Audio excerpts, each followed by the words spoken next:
Antarctica पर लगातार हिल रही जमीन। 3 महीने में 30,000 बार भयंकर भूकंप। दोस्तों, हमारी धरती पर 7 महाद्वीप हैं। ग्लोब पर नजर डालते हैं तो आपको धरती का सबसे ठंडा और सबसे उड़ा हुआ सा वीरान इलाका दिखाई देता है। चारों ओर बस बर्फ ही बर्फ है, और वो भी 2 मील मोटी चादर के रूप में। नाम है अंटार्कटिका। अब दुनिया के नक्शे पर जो कुछ देश और महाद्वीप आपको दिखाई देते हैं, कभी अंटार्कटिका से जुड़े हुए थे, यानी एक ही थे। और अब वहां दुनिया के तमाम देश तेल और खनिजों की खोज में जुटे हैं। कभी वहीं से खबर आती है कि तापमान बहुत नीचे चला गया है, तो कभी तूफान की खबर आती है, वो भी बर्फ वाला तूफान। लेकिन इस बार जो खबर आई है उसने वैज्ञानिकों के पसीने छुड़ा दिए हैं। खबर ये है कि इस महाद्वीप पर पिछले 3 महीने में 30,000 से ज्यादा बार भूकंप आए हैं। ठीक सुन रहे हैं, 30,000 बार। दावा चिली के वैज्ञानिकों ने किया है। ये बात पूरी दुनिया को हिलाने के लिए काफी है, क्योंकि ये भूकंप इसी साल अगस्त महीने के अंत से लेकर अब तक आए हैं। बड़ी बात यह है कि भूकंप इतने तेज थे कि इनकी रिक्टर पैमाने पर तीव्रता 6 से भी पार देखी गई। मतलब अगर ये भूकंप आपके आसपास आते तो कई इमारतें धराशायी हो जाती। क्योंकि अंटार्कटिका में ऐसा कुछ नहीं है, लिहाजा फिलहाल तो कोई नुकसान नहीं हुआ, लेकिन धरती के ऊपर आने वाले बड़े संकट की ओर इशारा कर रहा है। यूनिवर्सिटी ऑफ चिली के भूगर्भ वैज्ञानिकों ने स्टडी में खुलासा किया है कि अंटार्कटिका के ब्रैंसफील्ड स्ट्रेट में 6 से ज्यादा की तीव्रता वाला जोरदार भूकंप भी आया था। ब्रैंसफील्ड स्ट्रेट साउथ शेटलैंड आइलैंड्स और अंटार्कटिक प्रायद्वीप के बीच मौजूद 96 किलोमीटर चौड़ी समुद्री खाड़ी है। इस खाड़ी के पास कई बड़ी टेक्टोनिक प्लेटों और माइक्रो प्लेट्स का मिलन होता है। इनमें होने वाले टकराव, बिखराव और घर्षण की वजह से यहाँ पर पिछले 3 महीनों से भूकंप ज्यादा आ रहे हैं। समाचार एजेंसी रॉयटर्स में छपी खबर के मुताबिक कुछ सदियों पहले ब्रैंसफील्ड स्ट्रेट हर साल 7 से 8 मिलीमीटर फैल रहा था। अब ये हर साल 6 इंच यानी 15 सेंटीमीटर की गति से फैल रहा है। इसका मतलब ये है कि ब्रैंसफील्ड स्ट्रेट के नीचे टेक्टोनिक प्लेटों में काफी ज्यादा गतिविधियां हो रही हैं। नेशनल सिस्मोलॉजिकल सेंटर के निदेशक सर्जियो बैरेंटोस ने बताया है कि ब्रैंसफील्ड स्ट्रेट के फैलाव में करीब 20 गुना का इजाफा हुआ है। इसका मतलब ये है कि शेटलैंड आइलैंड्स तेजी से अंटार्कटिका से अलग हो रहा है। इसी वजह से ब्रैंसफील्ड स्ट्रेट की चौड़ाई भी बढ़ रही है। अंटार्कटिका पर लगातार बढ़ रहा है तापमान। अंटार्कटिका का ये इलाका धरती पर तेजी से गर्म होने वाला इलाका बन रहा है, इसलिए यहाँ पर वैज्ञानिकों की नजर लगातार बनी हुई है।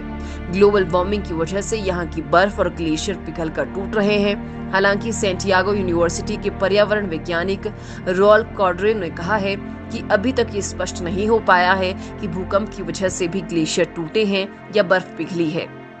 रॉल कार्डेरो ने बताया है कि इस बात के पुख्ता प्रमाण नहीं मिले हैं कि भूकंप की वजह से अंटार्कटिका या उसके आसपास के इलाके में फैली बर्फ की चादरों पर कोई नुकसान हुआ हो। अंटार्कटिका का तापमान तेजी से बदल रहा है, ये गर्म हो रहा है। कुछ महीने पहले यहाँ पर हरे रंग की एल्गी का जमावड़ा देखा गया था। एल्गी यानी काई तब पनपती है जब उसे 0 डिग्री सेल्सियस के ऊपर का तापमान मिलता है।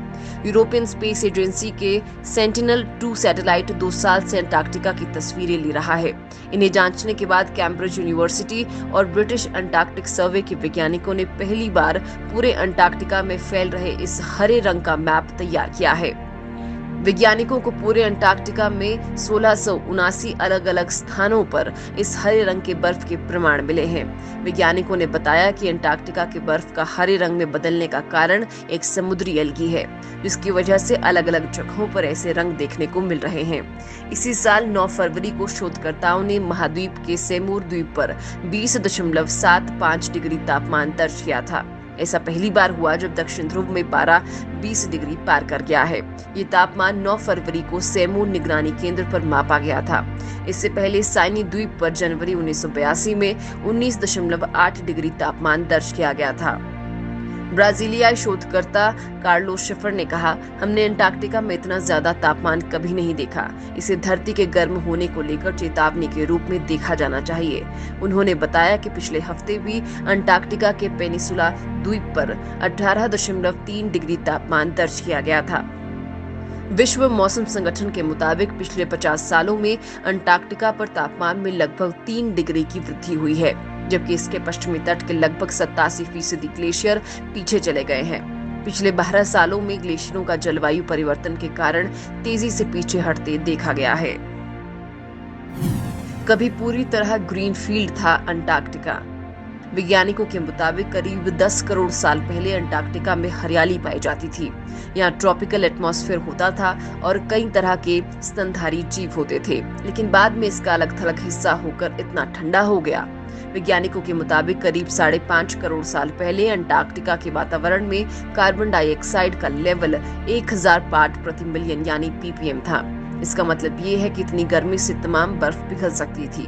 वहीं इस क्षेत्र में 3.5 करोड़ साल पहले के दौरान बर्फ फैलना शुरू हुई, जिसके बाद ही अंटार्कटिका बहुत छोटा और एकदम अलग थलग हिस्सा होता चला गया।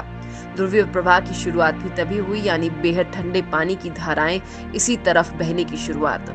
लेकिन उस वक्त वातावरण में कार्बन डाइऑक्साइड का लेवल बदल रहा था। वैज्ञानिक मानते हैं कि इन ग्रीन हाउस गैसों के प्रभाव से ही अंटार्कटिका में बर्फ की मोटी चादरें शिफ्ट होने का सिलसिला रहा। दुनिया में उद्योगों की शुरुआत से पहले CO2 का स्तर 280 ppm था, जो अब 390 ppm है। इसी के कारण दुनिया में तापमान करीब 1 डिग्री सेंटीग्रेड बढ़ चुका है और ग्लोबल वार्मिंग की समस्या मुंह बाएं खड़ी है। अब अगर हर साल 2 ppm की रफ्तार से भी ग्लोबल वार्मिंग बढ़ती है तो 1000 ppm होने से काफी लंबा अरसा लगेगा, जैसा कि अंटार्कटिका में 5 करोड़ साल पहले देखा गया था। लेकिन उस स्थिति में जल प्रलय की कल्पना की जा सकती है।